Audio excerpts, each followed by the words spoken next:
Mothers wore the color purple, signifying their passion for children, and held up signs that read, "Shame on you," and "No plea deal." And they said they were the voice of the voiceless.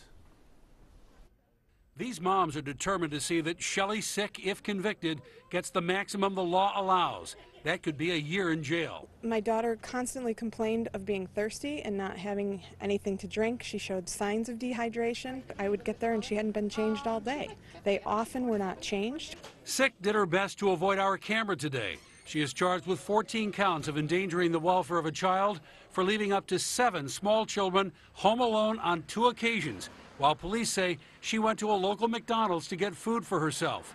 State inspectors September 14th suspended and revoked the woman's license after they found the children home alone without adult supervision. They said they could hear the children inside the house, but no one answered the door.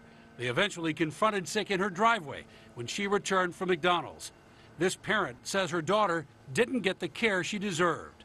The minute we got home, his diaper needed to be changed. It was always full, sometimes soiled. Even sometimes when I would pick him up, he had, soiled it, and I would say something and change him right on her porch. And we always got sarcasm. Sick operated daycare out of her house for years at 72 Franklin Street. She's also charged with misrepresentation. The day they were there, inspectors say Sick never told them about 2 other children in the house above her license limit of 5. The oldest of the kids was just 3½. The youngest was Brandy Henry's 7-month-old daughter. Knowing that she was upstairs for at least 4 hours during the investigation, and Shelley never reported her being there. 7 months old. 7 months old. I don't know how she kept her quiet for 4 hours. It brings a lot of questions. Yeah. It's heartbreaking.